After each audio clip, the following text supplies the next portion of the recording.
Watermelon Man by Herbie Hancock is a classic jazz song that everybody knows.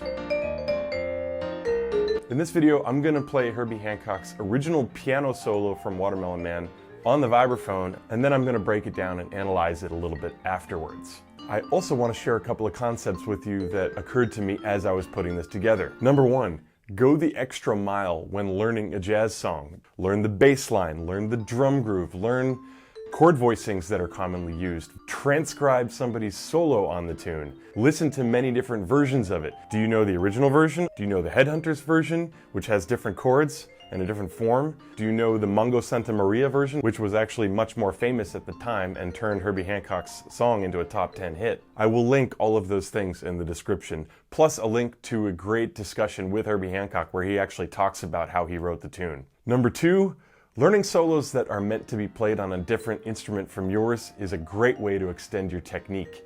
Playing Herbie's piano solo on the vibraphone forced me to do things in a way that I wouldn't normally do. Number three, for developing your musicianship, it's better to go real deep on one tune rather than trying to skim over 5 or 6 tunes in a very short amount of time. Remember those crazy ear training exercises in my other video? Use those on this tune. Okay, that's enough of me talking. Here is Herbie's piano solo as played on the vibraphone. This is from the 1962 original recording of Watermelon Man.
All right, now for the breakdown. First thing, I hope you noticed that the bass line actually has the major 7th in it, like this.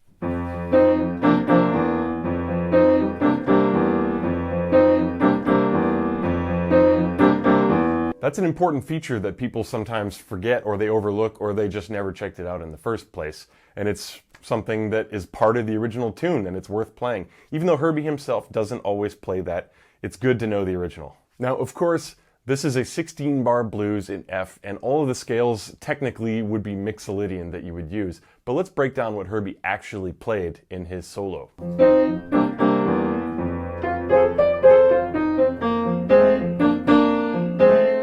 Something like that. What I translated that to on the vibraphone is like this.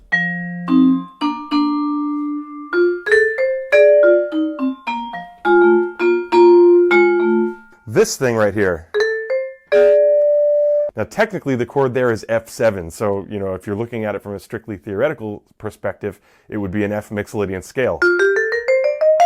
But for that moment, I kind of think of that as an actual C augmented, so it's kind of like going to the 5 chord. F7, C, F. It adds a little motion to the line.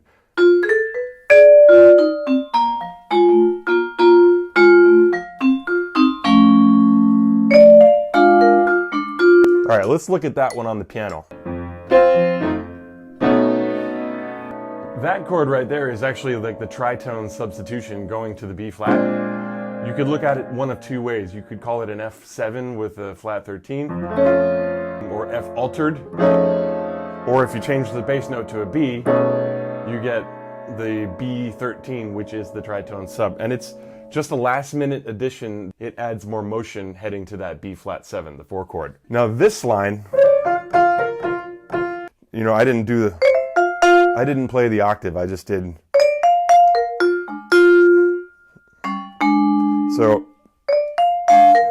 I decided it was enough of a compromise on the vibraphone to play the 3rd and the 7th of the B flat 7 chord here, and the melody. Now this is just an embellishment that you hear all the time. It's the tritone below the tritone on the actual chord. So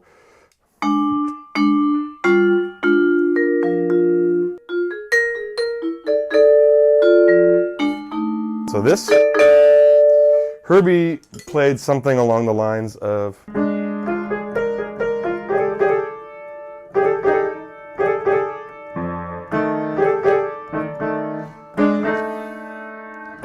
again, that tritone embellishment. I did it that way. I suppose you could also do. I wanted to get the 13th and the flat 7th in there to get that dominant 7.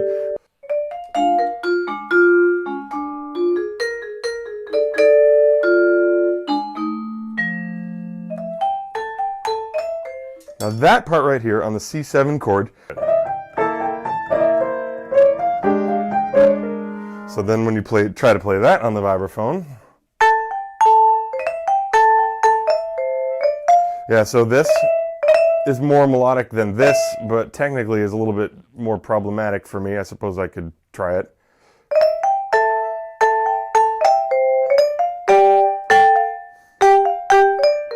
See, this is the thing where when you're playing on the piano, you have your thumb and the pinky just ready to go on the octave, and the fingers in the middle can do the fancy stuff, you know?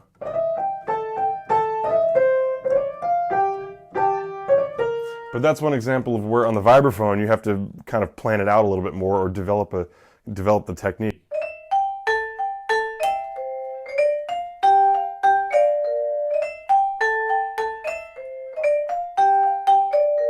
Then the solo moves along.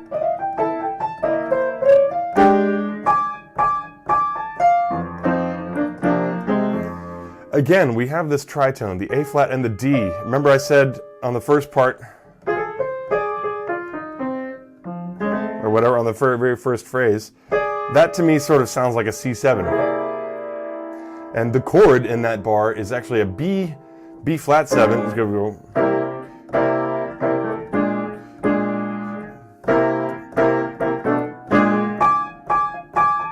So the A flat and the D function as the 3rd and 7th on the B flat 7 chord, but it also has the double function of being the 9th and the flat 13th on the C chord, which is in fact, you know, giving us momentum back to that F. So on the vibraphone, that's a pretty straightforward transition.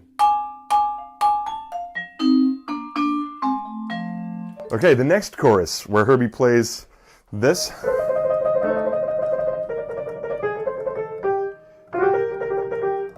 With the trill, what it does is it gives the effect of moving air. A saxophone player can do that with tone, and a trumpet player can do that with tone, but a piano can't. There's no air going through a pipe, and to try to simulate that, Herbie's doing, you know, a roll on the piano. And he also adds a little grace note before it. And those are all from the Mixolydian scale. So it's just pretty simple. And then on the next one, he does the same thing. It's just down the B flat Mixolydian. For me, one of the coolest parts of this solo is what he does on the final cadence. He plays New Orleans type stuff on the piano.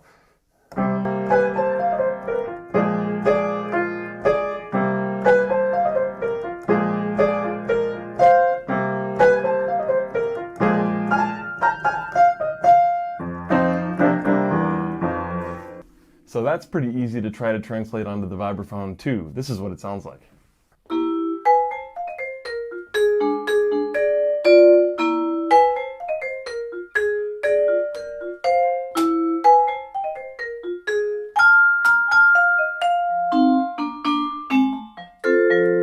So there you have a loose breakdown of Herbie Hancock's solo on Watermelon Man. And in the meantime, I hope you enjoyed the video. In the comments also, please put any other links to musicians that you think we should do lessons like this on, or any suggestions you have. I hope you enjoyed. Thanks very much for watching.